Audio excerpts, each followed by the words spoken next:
America ने Poland को गंभीर चेतावनी दी है। रूसी आक्रमण आसन्न है। जैसे जैसे वह यूक्रेन में अपनी पूरी तरह से नाकामी के कारण पागलपन में और गहराई तक उतरता जा रहा है, पुतिन ऐसी कोई भी चीज तलाश रहा है जो उसे सत्ता पर अपनी पकड़ बनाए रखने में मदद कर सके।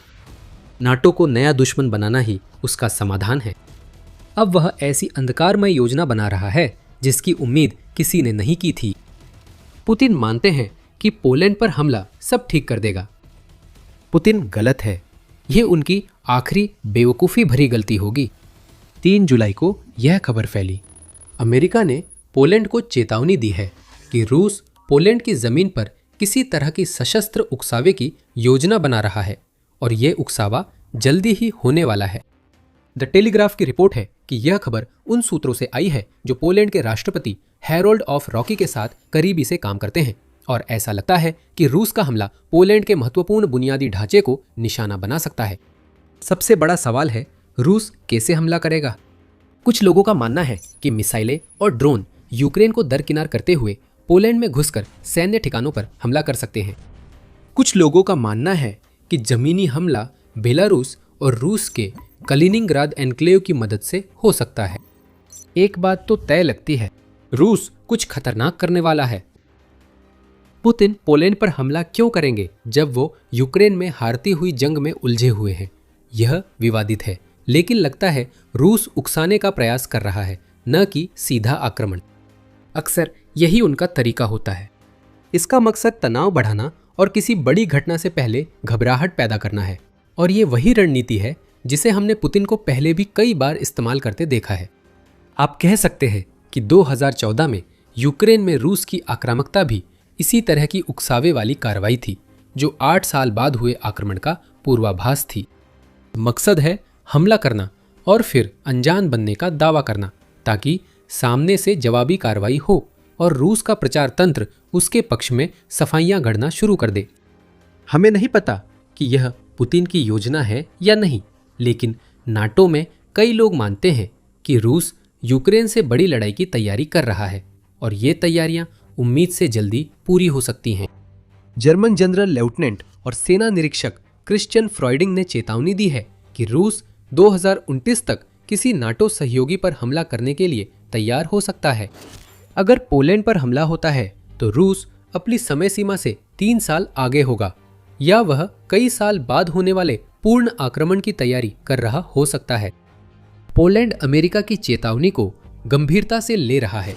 प्रधानमंत्री डोनाल्ड टस्क ने कहा कि देश एक गंभीर समस्या का सामना कर रहा है। मेरा किसी को डराने का इरादा नहीं है, लेकिन आने वाले महीने वाकई में बेहद अहम हो सकते हैं। इसके अलावा युद्ध की बदलती प्रकृति के कारण ये चिंताएं बाल्टिक देशों में खास तौर पर महसूस की जा रही हैं, टस्क ने कहा। इससे ये संकेत मिलता है कि वे रूस से उत्पन्न खतरे को अमेरिका की चेतावनी से भी ज्यादा व्यापक मानते हैं। अगर रूस हमला करता है तो पोलैंड ही नहीं, पूरा बाल्टिक क्षेत्र उससे निपटेगा। हालांकि टस्क ने यह भी बताया कि फिलहाल पोलैंड में घबराहट का माहौल नहीं है। आइए, डरे नहीं, हम अलग अलग परिस्थितियों के लिए तैयारी कर रहे हैं, लेकिन हम उन्हें नज़रअंदाज नहीं कर सकते। हमें खतरों की जानकारी है और इसमें हमारे सहयोगियों से मिली जानकारी का भी योगदान है, उन्होंने कहा। दूसरे शब्दों में, पोलैंड रूस की ओर से आने वाली किसी भी चीज के लिए तैयार है। टस्क का आत्मविश्वास सही है। अगर रूस आगे बढ़ा और अमेरिका की चेतावनी सही निकली तो पुतिन पोलैंड को आसानी से नहीं जीत पाएंगे। वो अपनी अब तक की सबसे बड़ी गलती करेगा जब से उसने यूक्रेन में अपनी तथाकथित विशेष सैन्य कार्रवाई शुरू की थी, क्योंकि वो रूस को इतनी बड़ी हार के लिए तैयार कर रहा है कि न तो रूस और न ही पुतिन खुद कभी उससे उबर पाएंगे। जल्द ही पता चलेगा कि यह पुतिन की सबसे बड़ी गलती क्यों हो सकती है। पहले रूस की योजना देखते हैं। कयास लगाए जा रहे हैं, लेकिन सबसे संभावित 2 कदम वही हैं जिनका हमने पहले जिक्र किया था। पोलैंड के बुनियादी ढांचे पर ड्रोन हमले या फिर पैदल सैनिकों की किसी तरह की सीमा पार घुसपैठ।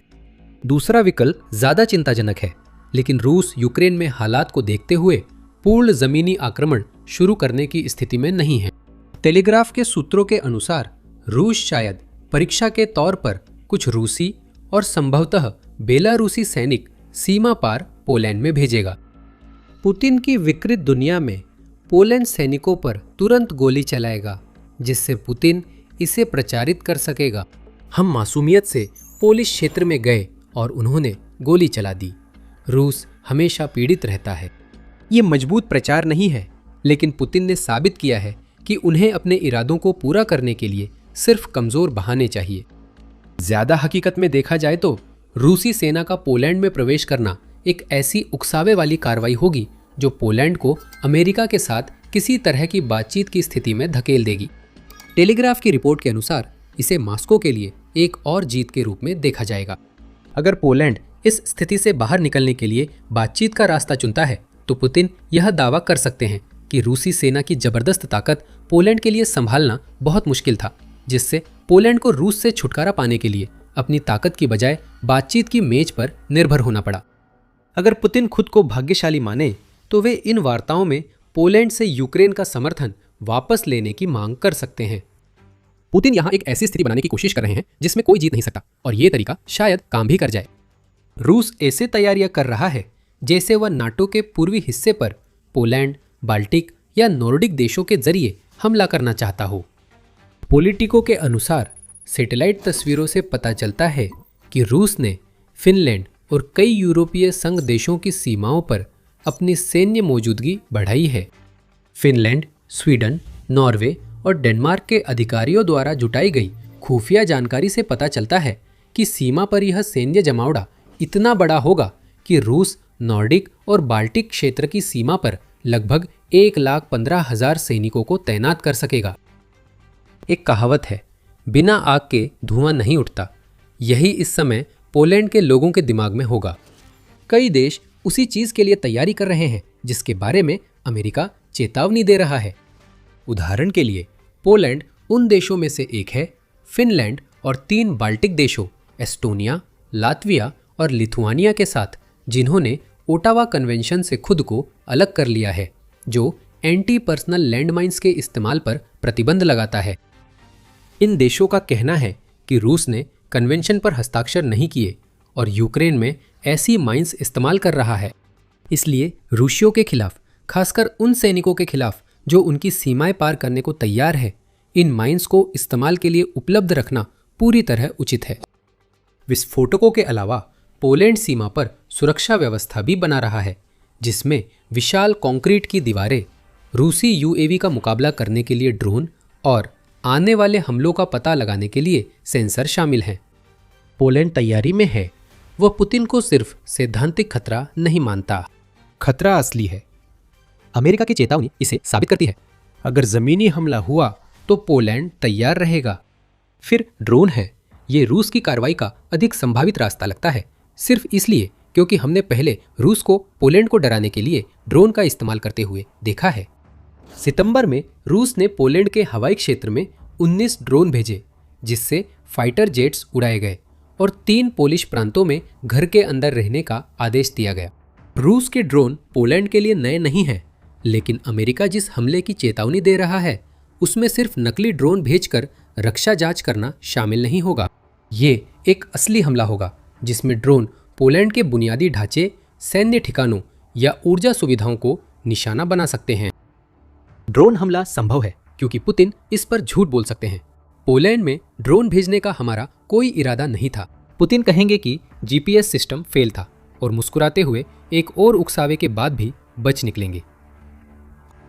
रूस पोलैंड पर हमले के लिए वहां रूसी लोगों पर अत्याचार का कोई बहाना बना सकता है। मई में रूसी स्टेट ड्यूमा ने पुतिन को रूसी नागरिकों की रक्षा के लिए विदेशी देशों पर हमला करने की अनुमति देने वाला कानून मंजूर किया था। यह व्यापक दायरा जानबूझकर रखा गया है ताकि पुतिन जो भी दूसरे देशों के खिलाफ करे, कम से कम रूस में तो उसे वैधता का आवरण दिया जा सके, भले ही कहीं और न दिया जाए। इन सब के मद्देनजर पोलैंड को अमेरिका की चेतावनी गंभीरता से लेनी चाहिए। रूस कानूनी आधार बना चुका है, ये सीमा पर सुविधाएं बना रहा है और उसके पास पहले से ही पोलैंड की सीमा पर कालिनिनग्राद है, जिसे किसी भी तरह के आक्रमण या आक्रामक कार्रवाई के लिए लॉन्चिंग पैड के रूप में इस्तेमाल करने के लिए तैयार रखा गया है। यही से चीजें बदलती है। पोलैंड पर हमला पुतिन को मास्टर स्ट्रोक लग सकता है। ऐसा नहीं है। इस तरह का हमला इतनी बड़ी भूल होगी कि यह पुतिन का हमेशा के लिए अंत कर सकता है। हम आपको इसकी वजह बताएंगे। ये है द मिलिट्री शो। ऐसी जानकारी हर हफ्ते लाते हैं। सब्सक्राइब करें और नोटिफिकेशन बेल दबाएं ताकि हमारे और वीडियो मिले। पोलैंड पर हमला पुतिन की सबसे बड़ी गलती क्यों बन सकता है? इसके 3 कारण हैं। शुरुआत उस कारण से करते हैं जिसे पुतिन शायद नहीं समझ सकते। पोलैंड रूसी सेना के लिए एक बड़ा खतरा और ताकतवर देश है। हमने कुछ मिनट पहले पोलैंड की सीमा पर बढ़ती सैन्य तैयारियों का जिक्र किया था। अगर पोलैंड सिर्फ इतना ही कर रहा होता तो पुतिन को अपने आक्रमण की योजनाओं की चिंता नहीं करनी पड़ती, लेकिन ऐसा बिल्कुल नहीं है। पोलैंड जीडीपी यानी सकल घरेलू उत्पाद के अनुपात में खर्च करने के मामले में नाटो का सबसे बड़ा रक्षा खर्च करने वाला देश है।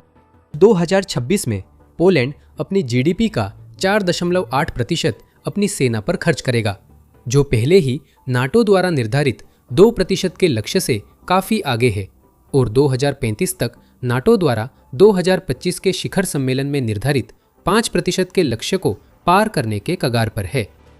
पोलैंड रूस यूक्रेन युद्ध में यूक्रेन का बड़ा समर्थक रहा है, जिसने आक्रमण की शुरुआत में 300 टैंक भेजे थे और उसके बाद से तोपखाना, बख्तरबंद वाहन और बहुत कुछ भी भेजा है।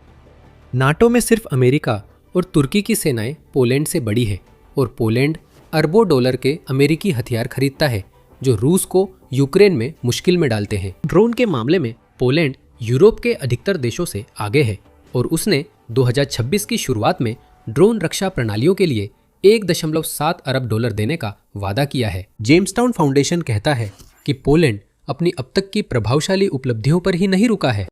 इस देश का लक्ष्य है कि 2030 तक यूरोप में सैन्य रूप से सबसे मजबूत बने, इसलिए अभी भारी खर्च किया जा रहा है। पोलैंड अपनी सेना के आकार को बढ़ाने के लिए भी सक्रिय रूप से काम कर रहा है, जिसका लक्ष्य 3 लाख सक्रिय सेवा सदस्यों के साथ साथ 2 लाख रिजर्व सैनिकों का है, ताकि कुल मिलाकर 5 लाख की स्थायी सेना तैयार की जा सके। पोलैंड अपनी नौसेना को भी अपग्रेड करने की सोच रहा है और इसके लिए उसने एक समझौता ज्ञापन पर हस्ताक्षर किए हैं, जिससे उसे A-26 पनडुब्बियां मिलेंगी। इन प्रयासों के चलते पोलैंड के राष्ट्रीय रक्षा उपमंत्री पावेल ज़ालेव्स्की ने अपने देश को यूरोप का सबसे शक्तिशाली बताया। ज़ालेव्स्की कहते हैं, हमारे पास यूरोप की सबसे बड़ी और सक्षम नेटो थलसेना है। हम यूक्रेन से मिली सीख अपना रहे हैं। ये दिखाता है कि युद्धरत देश के लिए छोटी सप्लाई चेन जरूरी है, इसलिए हम इसमें भी निवेश कर रहे हैं। ये सब खोखली डींग नहीं है। पोलैंड अपनी ताकत का दावा बिना उसे साबित किए नहीं करता। देश यूरोप की सैन्य महाशक्ति बनने के लिए गंभीर है, क्योंकि उसे पुतिन की रूस से असली खतरा है। अगर पुतिन वाकई आक्रमण करने की कोशिश करते हैं तो उन्हें कोई आसान दुश्मन नहीं मिलेगा। उन्हें ऐसे देश का सामना करना पड़ेगा जिसने ठीक ऐसी स्थिति के लिए भारी खर्च किया है। साथ ही एक नई सेना है जो थकी रूसी सेना का सामना करेगी, जिसमें अनुभवी सैनिक कम हैं। यूक्रेन में 14 लाख से ज्यादा सैनिकों के नुकसान के कारण और यूक्रेन पर आक्रमण के चलते उपकरणों की बर्बादी के कारण भी।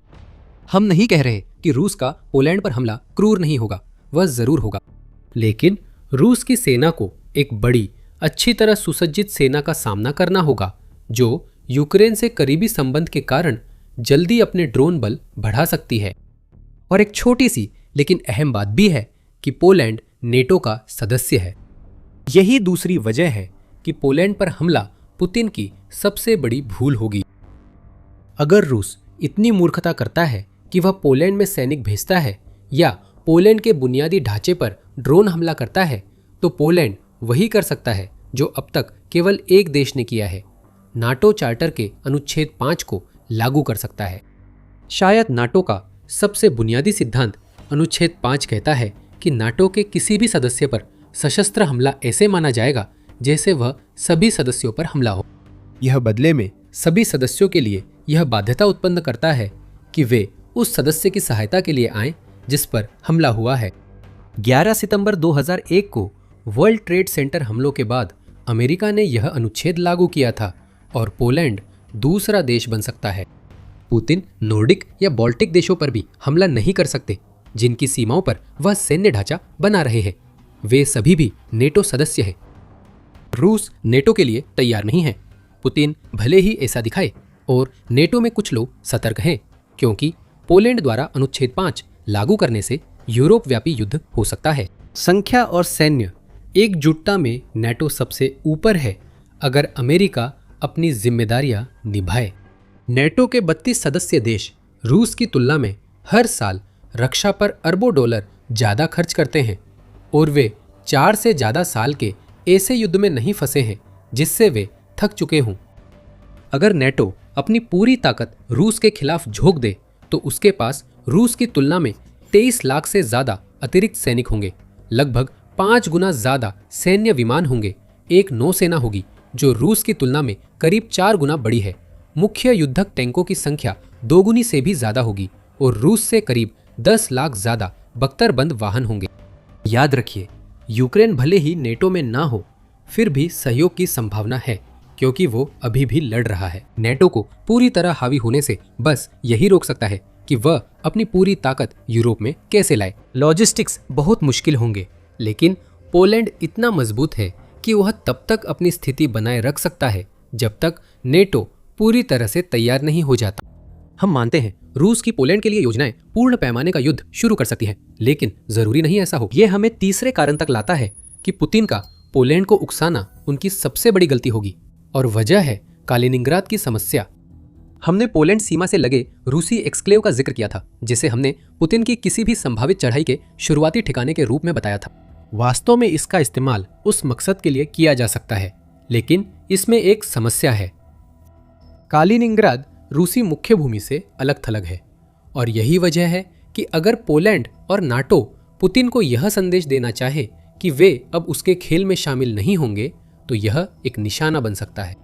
द टेलीग्राफ ने जर्मनी की वायुसेना प्रमुख होल्गर नॉयमन के बयान पर रिपोर्ट किया। उन्होंने कहा कि अगर रूस पोलैंड में हस्तक्षेप करता है तो कालिनिंग्राद निशाना बनेगा और जर्मनी नाटो की हर इंच जमीन की रक्षा करेगा। अक्टूबर 2025 में यूरोप में अमेरिकी सेना के पूर्व कमांडर बेन होजेस ने कहा था कि नाटो युद्ध के पहले घंटों में कालिनिंग्राद, सेवास्तोपोल और क्रीमिया जैसे रूसी ठिकानों को नष्ट कर सकता है। लिथुआनिया के विदेश मंत्री केस्तुतिस बुड्रिस ने कहा कि नाटो के पास जरूरत पड़ने पर कालिनिंग्राद में रूसी वायु रक्षा और मिसाइल ठिकानों को तबाह करने की क्षमता है। इन धमकियों को अंजाम देकर नेटो स्पष्ट संदेश देगा। पोलैंड को इस एन्क्लेव पर पैदल हमला नहीं करना पड़ेगा, वह सिर्फ एक हवाई अभियान में शामिल होकर कालिनिंग्राद को तबाह कर सकता है और रूस को एक ही मोर्चे पर लड़ने को मजबूर कर सकता है। इन सब बातों को देखते हुए सवाल उठता है कि पुतिन अब पोलैंड पर हमला करने पर विचार भी क्यों करेंगे। यह ऊपर से देखने पर बिल्कुल भी समझ में नहीं आता, खासकर जब पोलैंड और नेटो की संभावित प्रतिक्रियाओं के साथ साथ यूक्रेन में चल रहा युद्ध इन सब बातों को ध्यान में रखा जाए। शायद इस सवाल का जवाब यह है कि पुतिन नेटो को परखना चाहते हैं। संभावित हमला इतना सीमित हो सकता है कि पोलैंड की बड़ी प्रतिक्रिया या आर्टिकल 5 लागू न हो। इसके बजाय पुतिन शायद सिर्फ ये देखना चाहते हैं कि अगर वो ऐसे तरीके से दबाव बनाते हैं जैसा उन्होंने पहले कभी नहीं किया तो क्या होता है, और अगर उन्हें वह प्रतिक्रिया मिलती है जो वह चाहते हैं, जैसे कि वह बातचीत वाला परिदृश्य जिसका हमने पहले जिक्र किया था, तो पुतिन के लिए वही काफ़ी होगा। उन्हें पोलैंड की संप्रभुता को कमज़ोर करने का मौका मिलेगा और यूक्रेन के लिए पश्चिमी समर्थन के कमज़ोर पड़ने की ज़मीन तैयार करने की भी। यह पुतिन के लिए बड़ा जुआ है और यह हमें कुछ ऐसा दिखाता है जिसे रूस के राष्ट्रपति स्वीकार नहीं करना चाहते। रूस की यूक्रेन में स्थिति से पुतिन बेताब हो रहे हैं, जो एक जोखिम है। एक बेताब पुतिन खतरनाक हैं, क्योंकि रूस के नेता यूक्रेन युद्ध को यूरोप में फैलाने को सत्ता बचाने का जरिया मान सकते हैं। यहाँ की तर्क शक्ति अजीब है, लेकिन एक अजीब तरह से यह बात समझ में आती है। यूक्रेन युद्ध के गतिरोध में फंसे और लोकप्रियता घटते देख पुतिन का आखिरी दांव नेटो तोड़ने की कोशिश हो सकता है। पोलैंड पर हमले की प्रतिक्रिया में विभाजन पैदा करना उनका तरीका हो सकता है। अगर नाटो जवाबी हमले करता है तो प्रतिशोध का चक्र शुरू होगा, जिसे पुतिन नाटो को रूस का दुश्मन दिखाने और उस पुरानी दलील को मजबूत करने के लिए जो वो यूक्रेन पर हमला करने से बहुत पहले से देते आए हैं, इस्तेमाल कर सकते हैं। इस बात से फर्क नहीं पड़ेगा कि लड़ाई की शुरुआत पुतिन ने की थी। मामला ये होगा कि क्या वो उस लड़ाई की जरूरत को रूसी जनता को इतनी अच्छी तरह से बेच सकते हैं कि रूसी जनता एक साझा मकसद के लिए काफी समय तक एकजुट रहे, ताकि वो अपने बाकी दिन राष्ट्रपति के तौर पर बिता सके, बजाय इसके कि उन्हें जबरन सत्ता से बाहर कर दिया जाए।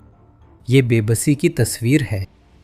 पुतिन की सबसे बड़ी गलती पोलैंड को उकसाना और नेटो गठबंधन को जगा देना होगा, जो अब तक प्रतिरोधक रुख पर केंद्रित था। पुतिन की सत्ता की लालसा रूस के अंत का कारण बन सकती है, लेकिन उनकी बेबसी रूस की वर्तमान स्थिति देखकर समझ आती है। खुद रूस भारी दबाव में है, क्योंकि जरूरत से ज्यादा खर्च और गंभीर आर्थिक समस्याएं पुतिन की सत्ता पर दबाव डाल रही हैं। उस दबाव को कम करना उन कारणों में से एक है जिसकी वजह से वो पोलैंड पर हमला करने के बारे में सोच रहे हैं, और आप इसके बारे में सब कुछ हमारे वीडियो में जान सकते हैं। और अगर आपको यह वीडियो उपयोगी लगा तो हमारे पास और भी बहुत सारे वीडियो आपकी प्रतीक्षा कर रहे हैं। द मिलिट्री शो को सब्सक्राइब करें और नोटिफिकेशन बेल दबाएं, ताकि आप हमारे अगले वीडियो मिस न करें। और देखने के लिए धन्यवाद।